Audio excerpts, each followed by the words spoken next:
Hello friends, वैदिक विज्ञान channel में आपका बहुत बहुत स्वागत है। फ्रेंड्स, मैंने आपको अपने पिछले वीडियो में बताया था कि हाउ टू सी राहु काल on each and every day. Monday को राहु काल का समय क्या होगा, ट्यूसडे को क्या होगा, वेडनेसडे को क्या होगा।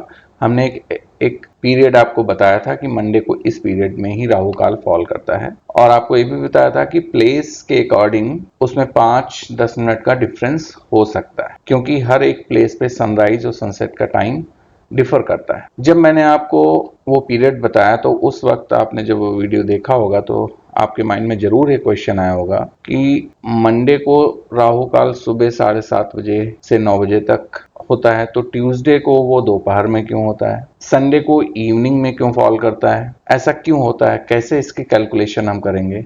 ऐसे बहुत सारे क्वेश्चंस आपके माइंड में आए होंगे। तो मैंने आपको उस वीडियो में हिंट दिया था कि मैं आपके सामने कैलकुलेशन जरूर प्रेजेंट करूंगा। तो आज के वीडियो में मैं आपसे जो चर्चा करने जा रहा हूं, जो डिस्कशन करने जा रहा हूं, that is based on calculation of Rahu काल। So how to find Rahu काल। और अगर आप ये कैलकुलेशन समझ जाएंगे तो आपको टाइम याद रखने की जरूरत नहीं। Every day you can find Rahu काल ऑन योर ओन। तो फ्रेंड्स, करना क्या है कि जिस दिन आपको राहु काल का समय मालूम करना है, उस दिन आपको क्या करना है कि जिस प्लेस पर है या जहां का आपको राहु काल फाइंड करना है, उस प्लेस का सनराइज टाइम और सनसेट टाइम, सूर्योदय और सूर्यास्त आपको पता होना चाहिए। जब आप सूर्योदय सूर्यास्त पता कर लेते हैं तो आपको क्या करना है कि उस दिन के सूर्यास्त से सूर्योदय के समय को माइनस कर दिया। जैसे मान लिया कि शाम को 6 बजे सूर्यास्त हुआ और सुबह 5 बजे सूर्योदय हुआ था, तो जब आप शाम को 6 बजे से शाम को 6 बजे का मतलब क्या हो गया, 18, क्योंकि दोपहर 12 बजे में आपने 6 बजे जोड़ दिया तो 18 बजे 18 आवर्स हो गया, और -5 आवर्स जब आप मॉर्निंग का सनराइज करेंगे तो 13 आवर्स का डे मिल गया। तो ये जो 13 आवर्स डे मिला, इसको हम क्या कहेंगे, दिनमान, डे टाइम। नेक्स्ट स्टेप में आपको क्या करना है कि ये जो डे टाइम आया है इसको आप को 8 से डिवाइड करना है। क्यों 8 से डिवाइड करना है? देखिए, जो राहु का ट्रांजिशन है बिटवीन सनराइज एंड सनसेट, ठीक है, वो किस टाइम पे हो रहा है वो राहु काल आपको प्रोवाइड करता है। Means the transition of Rahu between sunrise and sunset determines the Rahu काल, एंड वो राहु काल कितने समय रहेगा, that will be 1/8 part of the day between sunrise and sunset. तो जो आपने दिनमान फाइंड किया है, डे टाइम फाइंड किया है, उसका जो आप 1/8वां हिस्सा निकालेंगे वो राहु काल का समय होगा। ठीक है, तो 1/8 पार्ट आपको देखना है। अब सोमवार को राहु काल कौन से हिस्से में आएगा? जो 1/8वां हिस्सा आपने निकाला है वो कौन से हिस्से में आएगा? जैसे दिन के आपने 8 भाग कर लिए, तो एक पहला भाग, दूसरा भाग, कैसे, मैं आपको समझाने की कोशिश करता हूं। जैसे एक लाइन मैंने ड्रॉ कर ली, और ये यहाँ पर क्या है, सनराइज है, और यहाँ पर क्या है, सनसेट। तो इसको हमने 8 हिस्सों में डिवाइड कर लिया, 1 2 3 4 5 6 7 8। ये हो गया 1 2 3 4 5 6 7 8 हिस्सों में डिवाइड कर लिया। ठीक है, तो मंडे को जो होगा राहु काल, सूर्योदय से दूसरा 1/8वां भाग होगा, है ना, तो ये मंडे को होगा। इसी तरह ट्यूसडे को कौन सा हिस्सा होगा, 7th डिवीजन, यानी कि ट्यूसडे को होगा दिस। वेडनेसडे को 5th डिवीजन, है ना, तो this will fall on Wednesday. Similarly रविवार को जो है, संडे को आप ऐसे करते चले जाएंगे जो हमने मेंशन किया है। रविवार को 8वां डिवीजन पड़ता है, तो ये हो गया संडे का। सैटरडे को ये 3rd डिवीजन होगा, तो ये हो गया पार्ट सैटरडे, है ना। तो यहां पर जो फर्स्ट डिवीजन है, फर्स्ट डिवीजन आपका ब्लैंक रहेगा। फर्स्ट डिवीजन में, किसी भी दिन के फर्स्ट डिवीजन में कोई भी राहु काल फॉल नहीं करेगा। अगर आप इसका 4th डिवीजन देखते हैं तो 4th डिवीजन किसको रिप्रेजेंट करेगा, फ्राइडे, यानी कि 4th डिवीजन जो होगा राहु काल किस दिन होगा, फ्राइडे को होगा, है ना। 6th डिवीजन जो है आपको थर्सडे को मिलेगा। तो आपने हर एक दिन देख लिया कि राहु काल कौन सा, राहु काल का 1/8वां हिस्सा किस पार्ट में आएगा तो राहु काल होगा। ठीक है, ऐसे तो थोड़ा सा अभी आपको समझने में दिक्कत हो रही होगी, तो हम क्या करते हैं, इसको एक एग्जाम्पल से समझने की कोशिश करते हैं।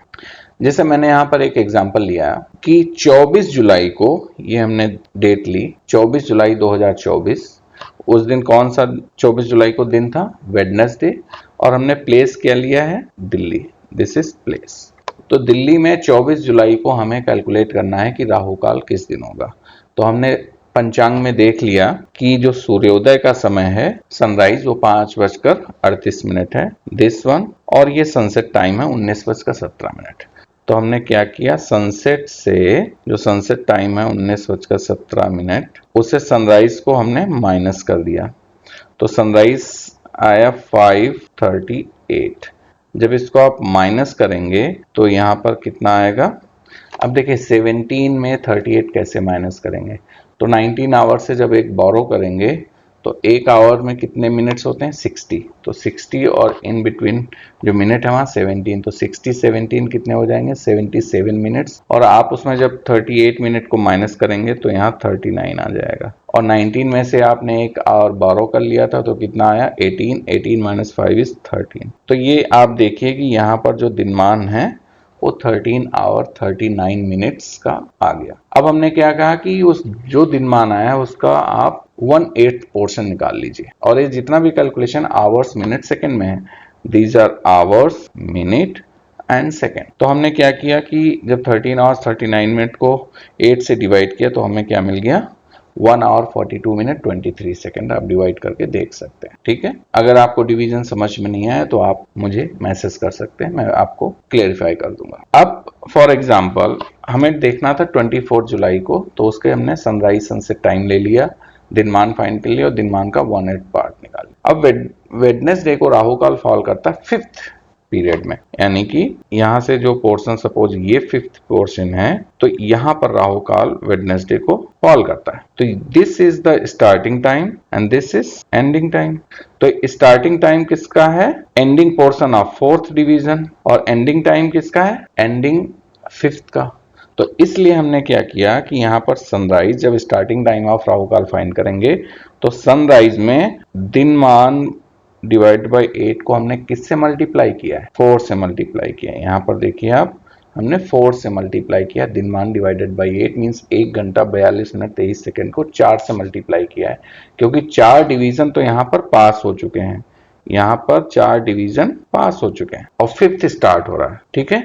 तो जब हमने इसको 4 से मल्टीप्लाई किया, यहाँ पर आप देखेंगे, ठीक है, तो 5 आवर्स 38 मिनट सनराइज में हमें जोड़ना है उसको, क्योंकि वहीं से आपको ऐड करना है। और यहाँ पर टाइम कितना आ गया? 6 आवर 49 मिनट 30 सेकेंड, ठीक है, 6 आवर 49 मिनट 38 सेकेंड।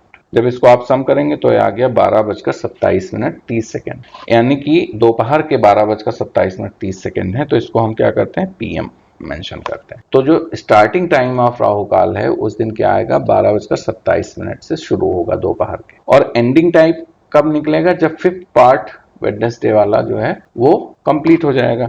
तो इसलिए हमने यहाँ पर क्या किया? दिनमान बाई 8 को 5 से मल्टीप्लाई किया। ये देखिए, ये दिनमान बाई 8 है और इसको हमने 5 से मल्टीप्लाई किया। लेकिन जोड़ना किस में है? ऐड किस में करना है? सनराइज में। तो हमने सनराइज टाइम में इसको ऐड कर दिया। 5 से मल्टीप्लाई करने के बाद आया 8 आवर्स 31 मिनट 53 सेकेंड। जब हमने ऐड कर दिया तो हमारा जो टोटल टाइम आ रहा है 14 आवर्स 9 मिनट 53 सेकेंड। तो 14 आवर्स 9 मिनट ये 12 आवर्स से ज़्यादा है दोपहर के।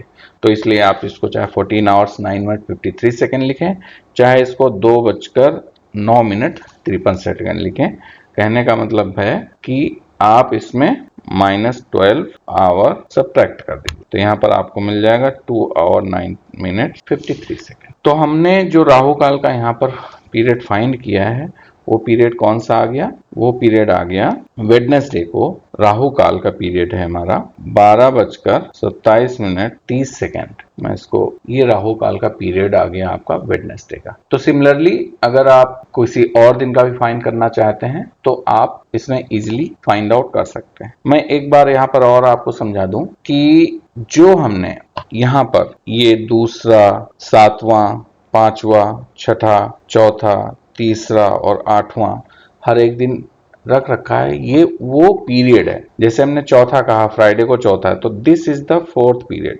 तो यहाँ पर 4th पीरियड स्टार्ट कहाँ हो रहा है? 3rd के एंडिंग से। तो जब स्टार्टिंग टाइम 4th का फाइंड करेंगे, 3rd का 3 से दिनमान बाई 8 को मल्टीप्लाई करेंगे, सनराइज में ऐड कर देंगे और जब फोर्थ का एंडिंग पीरियड फाइंड करेंगे तो 4 से मल्टीप्लाई कर देंगे दिनमान बाई 8 को और सनराइज में ऐड कर देंगे, तो आपको टाइम पीरियड का स्टार्टिंग टाइम और एंडिंग टाइम मिल जाएगा।